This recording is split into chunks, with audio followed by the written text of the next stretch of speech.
Sejak zaman Sriwijaya, Palembang adalah kota tempat berkumpulnya para pedagang India, Arab, dan Cina. Para pedagang yang datang dari berbagai negara itu biasanya menetap sementara di kota Palembang. Mereka menetap lama untuk memperbaiki kapal, sambil menunggu cuaca bagus untuk berlayar. Jadi Palembang itu adalah kota dagang gitu ya. Kayaknya tuh hampir semua orang tuh mengetahui hal itu. Palembang itu dikenal sebagai kota dagang. Itu sejak masa Sriwijaya puncaknya ya. Berlanjut lagi itu di masa Kesultanan Palembang Darussalam, kemudian di masa kolonial dan masa revolusi hingga kemerdekaan itu juga Palembang tetap mendeklarasikan dirinya sebagai kota dagang.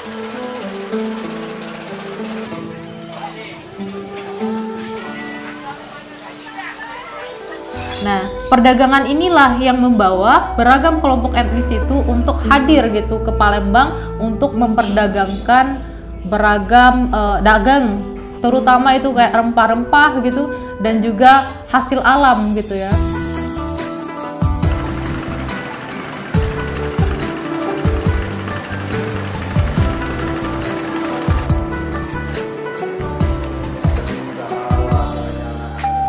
Nah, jadi kelompok etnis yang tadinya ingin berdagang kan pada saat itu kita sebut saja di masa Kesultanan gitu ya, dan juga masa Sriwijaya itu kan alat-alat transportasi itu nggak secanggih sekarang kan.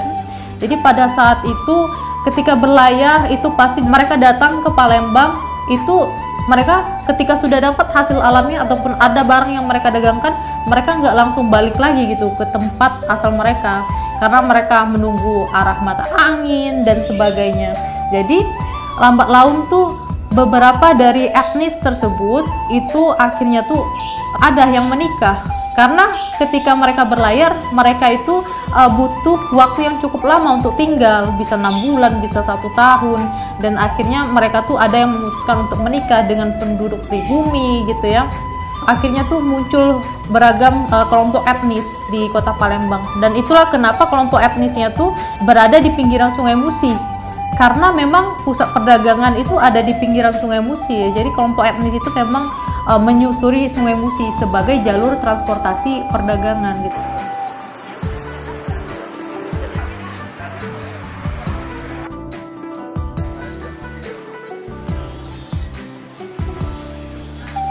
Nah, untuk etnis Arab itu biasanya mereka berdagang tekstil gitu, dan mereka juga punya usaha pelayaran kapal gitu. Kemudian mereka juga punya pabrik es batu tuh. Sampai saat ini tuh masih bisa dilihat pabriknya yang di pinggir Sungai Musi untuk arah ke Pulau Kemaro tuh ada.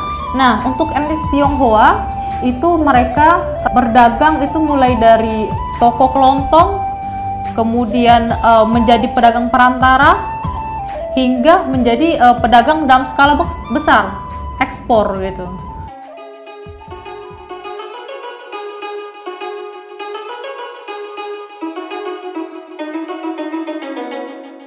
Rumah ini adalah salah satu rumah tua di kota Palembang. Berdiri di daerah yang dulunya merupakan tempat khusus komunitas warga Tionghoa. Sebuah rumah peninggalan seorang saudagar Tionghoa yang terkenal pada zamannya.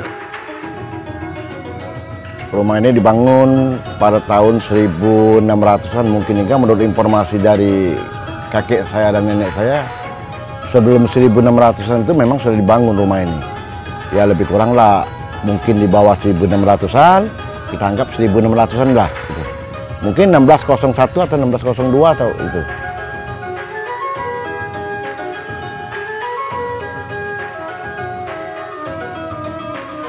Kalau dulu yang menempati rumah ini ialah keluarga dari orang tuanya Ong Buncit yang dikenal sekarang ini, namanya Ong Eng Tuan.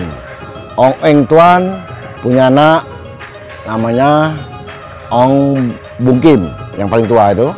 Ong Bungkim, Ong Buntik, Ong Buncit. Itu dari cowok saya bang itu bang. Cewek memang ada juga, jadi diambil tetua aja, cowok itu.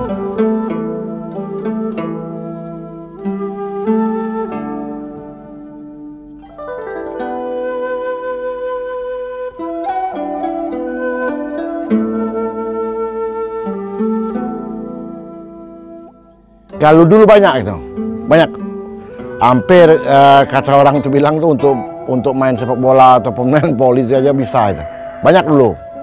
Nah dulu ramai. Nah tapi sekarang nih mereka kan sudah banyak, yang ada yang juga meninggal, ada juga kembali lagi ke Tiongkok, ada juga kembali lagi ke Jakarta, kemana-mana. Yang sekarang ini yang tinggal ini saya dengan istri saya dengan anak saya.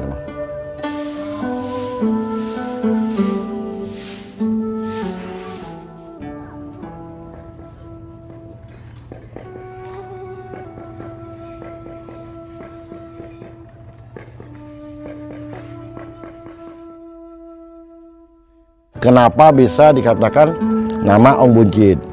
Karena jadi gini Bang, bisa dikatakan nama Ong Buncit itu karena orang tuanya dari Ong Buncit ini kan jago perdagangan, terkenal.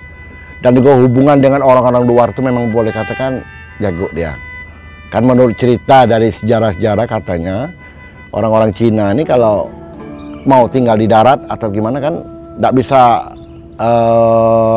ya sekendak hati mau tinggal itu tidak bisa karena ada upeti, ada apa kan. Nah tapi kakek saya ini termasuk jaringannya kuat, dia juga berhubungan dengan orang Eropa, Tiongkok, orang Jepang, jadi dia lancar dengan istilahnya dengan pemerintah di sini. Nah maka dari itu nurunilah dari anaknya. Nah yang termasuknya yang dua ini kan agak kurang kan, tidak bisa megang mungkin dari harta. Nah makanya dia menyerahkan sama nama Ong Buncit tadi. Maka itulah sampai sekarang nama Ong Buncit itu dipegang terus itu.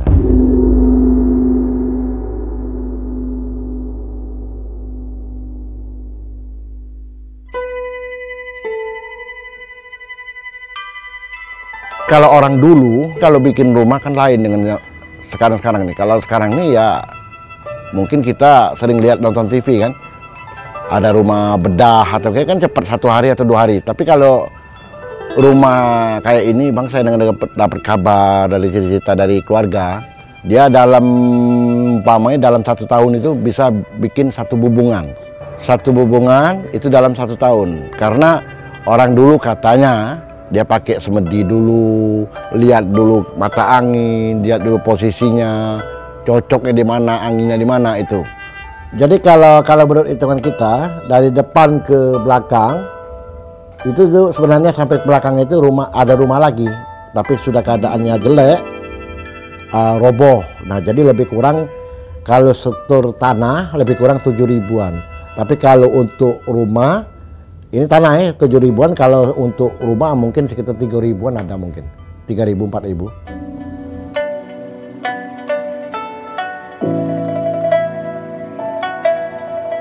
Sampai sekarang pun kalau untuk bagian dalam itu Bang sedikit pun kami tidak ada perbaikan. Nah maka itu kalau rumah kayu lain dengan rumah permanen batu, maksudnya lain itu. Karena apa? Dia rusaknya kalau umpamanya tidak dibenari ataupun tidak kita perhatikan hancur. Maka itulah rahasia rumah ini, begitu dia ada kerusakan sedikit langsung kita rawat. Maka itulah alhamdulillah sampai sekarang pun bertahan.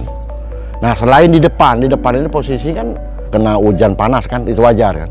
Tapi kalau di dalam ya alhamdulillah sampai sekarang pun kita pernah 1 pun kita ganti.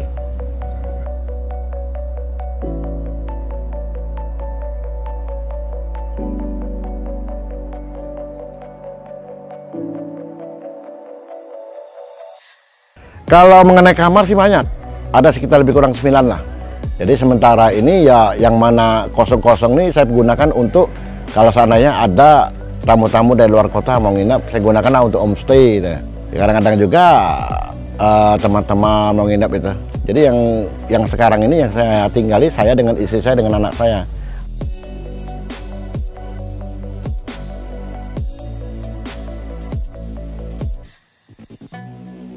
Jadi mengenai rumah ini sebelum ada pengunjung, memang rumah ini ya boleh dikatakan belum jadi destinasi istilahnya ngetop kayak sekarang kan. Kalau dulu-dulu ya memang sering banyak yang datang itu yang tahu aja. Satu yang kebetulan dari teman-teman maupun teman orang tua saya yang tahu datang sini. Di hadapan luas cakrawala Di teras basah menghampar, dia duduk mengajak bicara, bagaimana hidup setelah ku tiada.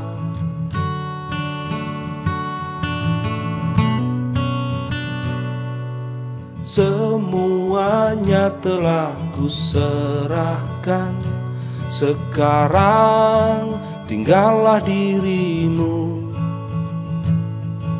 sendiri dan di sisa hidupmu. Lalu dia pergi, tinggalkan gelisah. Apakah mungkin aku, bisakah aku mengembannya?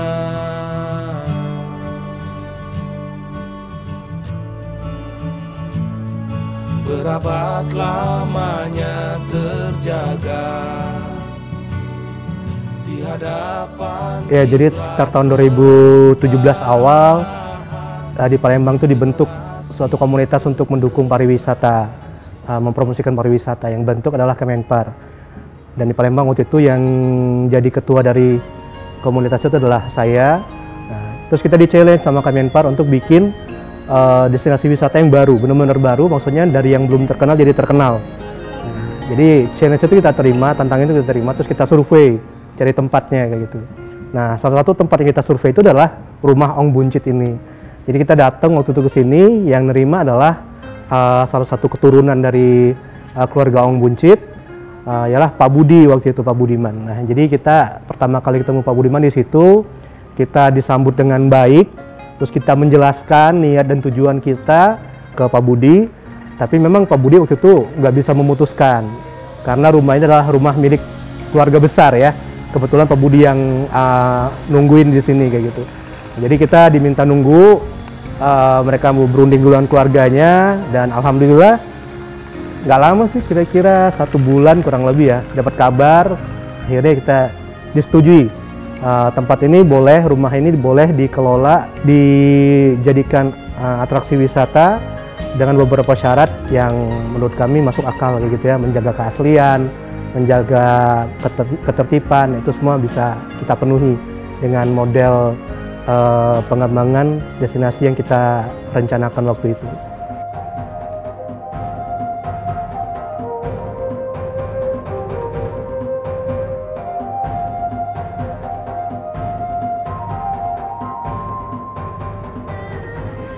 Jadi syarat dari Kemenpar waktu itu nggak terlalu berat sih, cuma dia pingin tempat itu cakep aja dilihat di Instagram. Istilahnya waktu itu Instagramable, layak Instagram. Ya udah, berdasarkan itu kita jadi patokan, terus kita lihat-lihat ada tempat-tempat yang menarik juga di Palembang, tapi jatuh pilihannya ke rumah ini karena pertama, rumah ini unik. Ada tempat lain di Palembang yang pahatan ukiran rumahnya lebih bagus daripada ini, ada. Cuma hanya di sini kita bisa lihat ukiran yang bagus dalam bentuk perpaduan arsitektur Cina dan Melayu. Nah, itu yang nggak ada di tempat lain. Jadi itu yang membuat kita akhirnya memilih tempat ini. Yang kedua juga view ya. View-nya juga bagus karena dari rumah ini kita bisa langsung lihat ke Sungai Musi, tapi ada lapangan dulu gitu. Nah, lapangan ini yang tempat yang mahal di Palembang. Karena di sepanjang Sungai Musi rata-rata di tepi sungai itu pasti udah jadi rumah semua. Tapi di sini enggak. Ini ada lapangan, sungai. Jadi selain ada rumah yang bagus, kita juga punya tempat, ruangan yang cukup untuk bikin kegiatan gitu. Dan juga dia punya dermaga sendiri, waktu itu masih dermaga kayu, yang bisa menjadi akses langsung orang-orang dari seberang Ilir, nyebrang naik perahu ketek ke seberang Hulu. Nah, kurang lebih 3 pertimbangan itu yang bikin kita akhirnya, wah ini cocok nih bikin rumah di sini, bikin atraksi wisatanya di sini.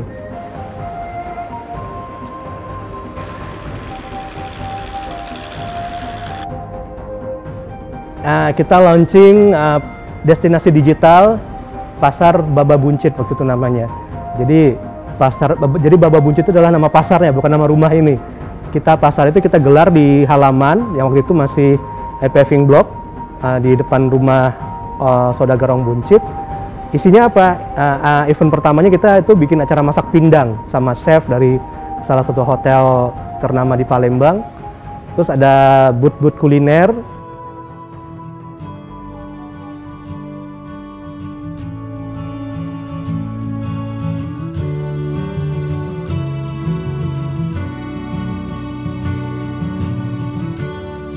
Kreativitas, kerja keras, dan semangat bersama akhirnya membuahkan hasil. Rumah Saudagar Ong Buncit, sebuah tempat yang tadinya hanya dikenal oleh orang-orang terdekat, kini telah dikenal tidak hanya di seantero Sumatera Selatan, tetapi juga dikenal secara nasional.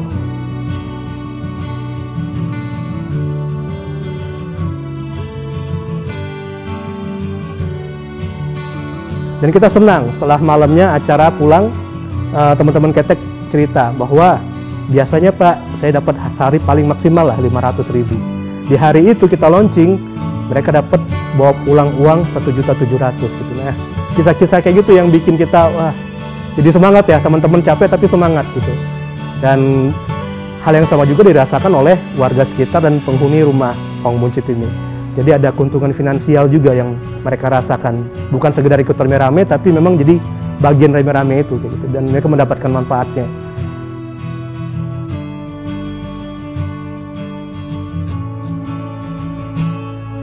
Ini merupakan salah satu bentuk daerah wisata yang tidak boleh sampai ditinggalkan atau dilupakan. Nilai-nilai sejarah dan kearifan lokal akan menjadi pembelajaran yang membuka cakrawala berpikir generasi Indonesia, generasi Palembang, generasi Chinese yang ada di Palembang, menunjukkan bahwa inilah nilai-nilai memartabatkan manusia dengan mempertahankan sejarah catatan hidup manusia.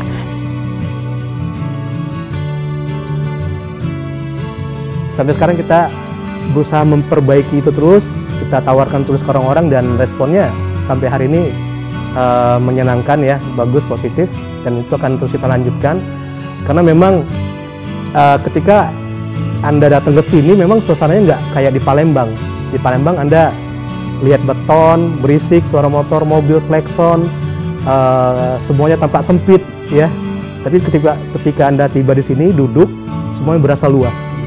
Ada lapangan, ada sungai, view Anda jauh ke depan, nggak halangan tembok gitu. Dan itu yang kita kira adalah sebuah nilai jual yang paling tinggi dari rumah ini. Jadi sejarahnya dan suasananya kayak gitu.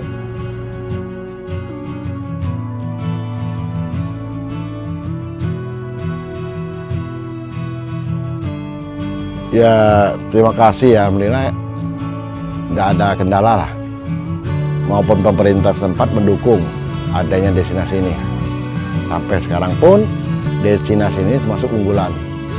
Mereka menunjang juga, mungkin ikut juga naik mengenai ekonomi dari orang sini. Umpamanya apa ekonomi itu? Umpamanya kayak saya yang mengadakan event. Umpamanya juga saya ada tamu-tamu.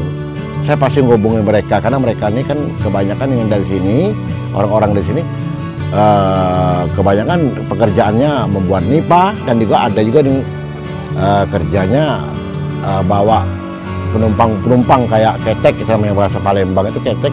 Nah kalau ada event maupun ada tamu-tamu saya tetap menghubungi beliau. Nah jadi untuk ekonomi dia juga, nah jadi dia lebih menunjang, lebih senang gitu. Makanya itu kan sampai sekarang pun bisa bertahan maupun gitu. Rumah Ong Buncit adalah rumah bersejarah peninggalan budaya. Bukan hanya budaya Tionghoanya, tapi sudah menjadi bagian dari budaya Indonesia itu sendiri, yang harus kita jaga dan lestarikan. Berabad lamanya terjaga di hadapan kilat perubahan, generasi ke generasi bersanding cerita, menjadi saksinya, takkan kuat kutuk tinggalkan aroma masa muda perkasa.